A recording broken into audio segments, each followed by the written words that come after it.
So why do we rest? Why do we need to rest? What's the point of it? It's not a trick question. Just why do you go to bed at night? To recoup. All right. What's the benefit of rest? Strength. What was that? Strength. Strength. Energy. Yeah. So we're going to kind of look at what the scriptures have to tell us about rest. We're going to start in Hebrews 4:1-3. Therefore, since the promise of entering his rest still stands, let us be careful that none of you be found to have fallen short of it. For we also have had the good news proclaimed to us, just as they did. But the message they heard was of no value to them, because they did not share the faith of those who obeyed. Now we who have believed enter that rest, just as God has said, so I declared on oath in my anger, they shall never enter my rest. And yet his works have been finished since the creation of the world. So, where he talks about those who heard, but they didn't believe, who's he talking about? We jump back a chapter into Hebrews chapter 3, verses 16-19. The author of Hebrews tells us, he says, for who were those who heard yet rebelled? Was it not those who left Egypt, led by Moses? I'm not going to read all 3 verses, but he's talking about the Israelites in the wilderness. Now, the Israelites, they saw these miraculous works of God. They saw the plagues. They saw the sea part. They saw the greatest military nation in the world at that time brought to its knees by God, an 80-year-old man with a staff. I can't imagine doubting God could do anything after witnessing those things. Yet the Israelites again and again, they doubted God, they tried God, they questioned, they rebelled, they built idols, they threatened to stone Moses.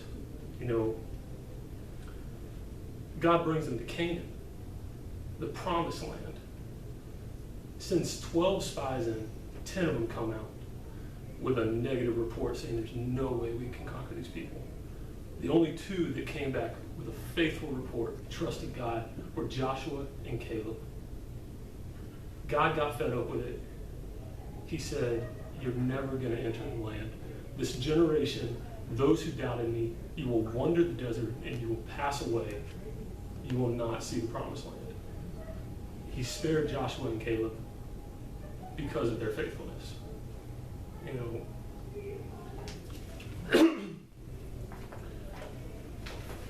So Israel, they didn't find rest. They didn't find the peace of God because they didn't believe in the promise. They didn't believe in his faithfulness and his ability to sustain them through everything. Hebrews tells us, though, in 4:1, that the promise stands. That was the promise. The promised land was given to the Israelites, and because of their rebellion, they never saw it. But the promise of rest, it doesn't disappear. It still stands for all who will believe, and that is what the author of Hebrews is trying to stress to those he's writing to. We must have faith. We have to have faith that the Israelites didn't have in the wilderness. We have to believe that God can sustain us, that God can take care of us. This message of rest and the peace of God that goes along with it is transcendent beyond time. It's applicable to us today as it was to the Israelites. It's not a promised land. It's not Canaan that's presented to us today, but just surrendering to God and having that just assurance. It doesn't matter what's happening in your life. God is there. He's got control of it. He is taking hold of it. And we don't have to worry. Jesus said in Matthew 11:28-30, "Come to me, all you who are weary and burdened, and I will give you rest. Take my yoke upon you and learn from me, for I am gentle and humble in heart. You will find rest for your souls. For my yoke is easy, and my burden is light. He's presenting that same promise of rest to us, that same security in God. It doesn't matter how rough your circumstances are. It doesn't matter how good your life is. God is in control, and in every circumstance, we are called to rest in that control. In chapter 3 of Hebrews, in verse 3, Hebrews chapter 4,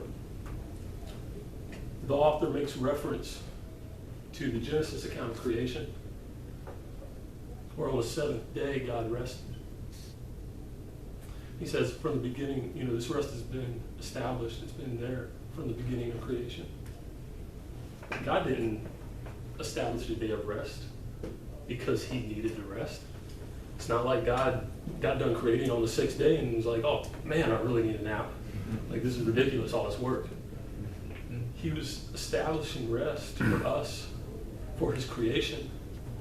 He was establishing this pattern of just dependence, of reliance on him.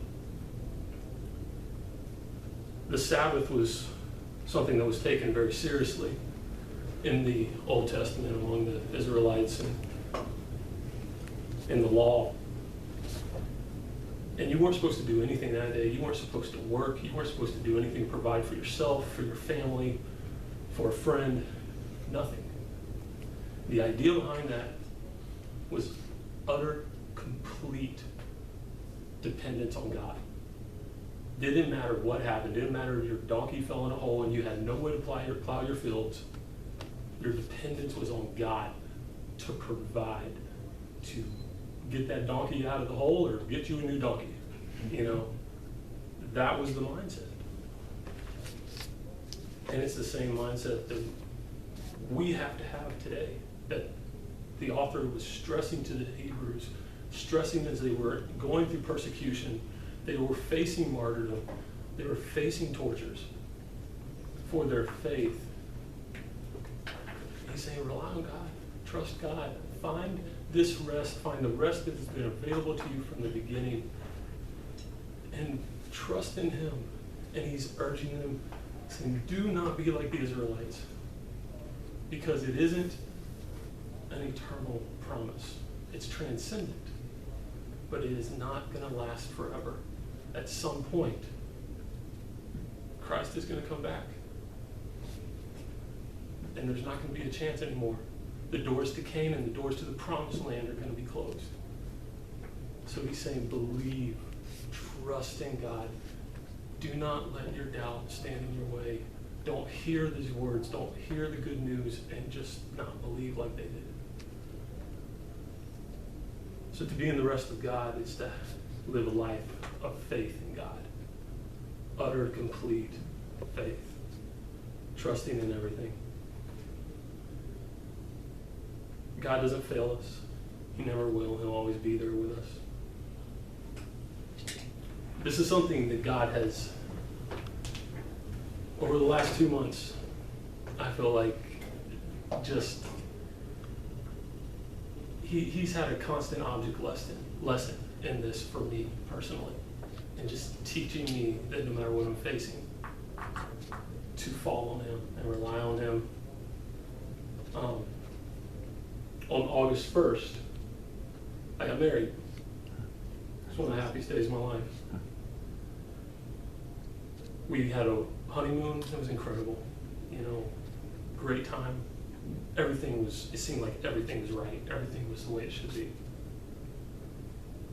2 days after we got back from the honeymoon, on August 11th, I get a call from my mom. My dad had a stroke. He's in the hospital. That was hard. For a week and a half, I went to the hospital and I visited him. I saw the things that he had lost. On August 29th, we rushed my son to the hospital. He's fine. We thought he was having appendicitis. on September 25th, we took my wife to the hospital. And for 2 weeks, she has basically been in the hospital with a severe kidney infection and all this stuff. So I went from the happiest and like this perfect, peaceful moment in my life to walking through all this different stuff. And one thing I learned is that as bad as all that stuff sounds, and I don't want anyone to feel sorry for me, you know, I understood by God's faithfulness and Him ministering to me the necessity of rest. Of getting to that point where I just like had to lay it all down. I was like, God, I can't do anything for my dad. I can't do anything for my son. I can't do anything for my wife. I'm going to choose to live in peace with you, to live faithful to you, to trust you, that you are going to take care of all these different things. And in the end, it was that allowed me to lay myself down at night, that allowed me to not wake up in panics and worry over the situations in my life. You know, I was able to truly understand the depth of the rest and understand probably for the first time in my life, the necessity and the beauty that really is in the words of Christ. Where He says, come to me, you're weary, you're burdened. I'll give you rest. I'll take it all from you. I will give you my yoke. It's easy, it's light, it's not going to pressure you, it's not going to put anything on you. It's on me. That's what He's telling us. He's like, I'm going to carry it all for you. You're going to get my yoke and I'm going to take your yoke. So something I've learned, you know, through this whole process is that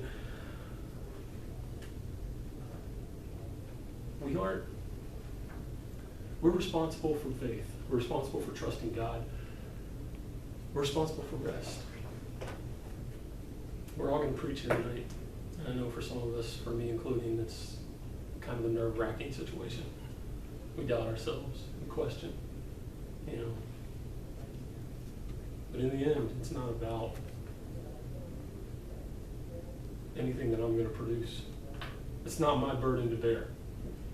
It's God's burden. I'm up here, I'm faithful to Him, I've prepared for this, I've studied, I've prayed, I've sought His face. The results are not on me, they're on God. And that's true for every aspect of our lives.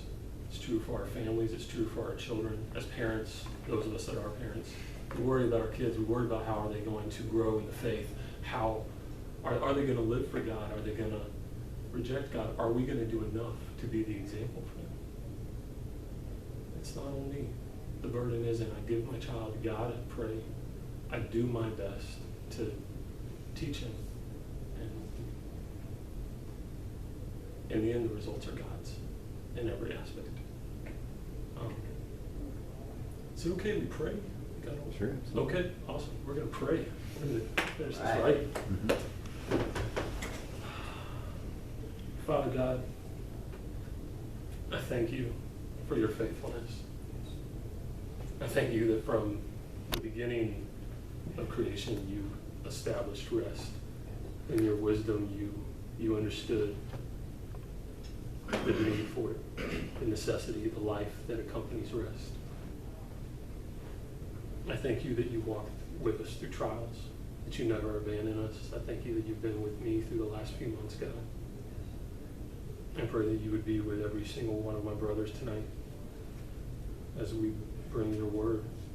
We've all studied and we've all prayed and we've sought you over this. I pray that you would give us the words to speak, that no one would stand up here trying to prove something of themselves, but that we would all stand up here and just simply want to give you to those that are listening.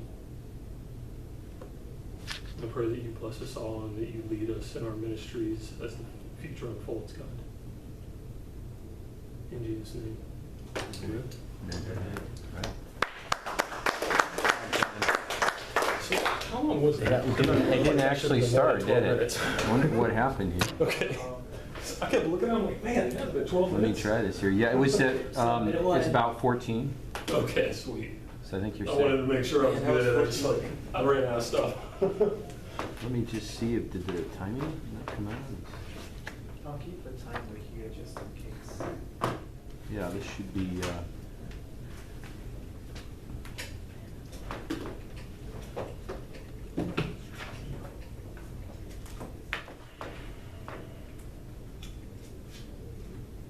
Yeah, no, it should go. Yeah, it's supposed to go here, so let's see.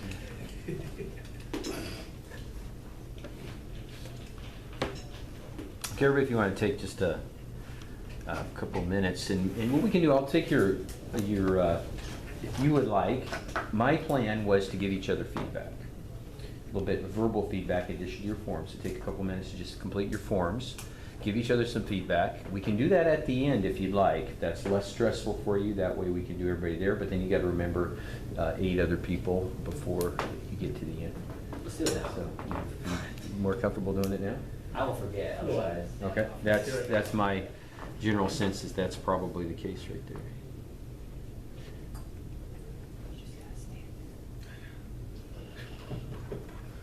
Yeah. I can feel my ears turning red. Feel my face flush.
Oh, and by the way, remember to give me a handout of your notes.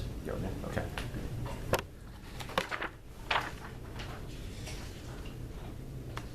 Okay, let's give Kevin some feedback. I emailed or I submitted it on my fire. Okay. I realized we had to Right, hand out. yeah, I just bring wanted it, to do hard that. copy helps me out a lot, of course. Okay, what was affected in Kevin's sermon? Be specific. His sincerity. Sincerity. You can tell that it was very personal. Yeah, the personal aspect. Right.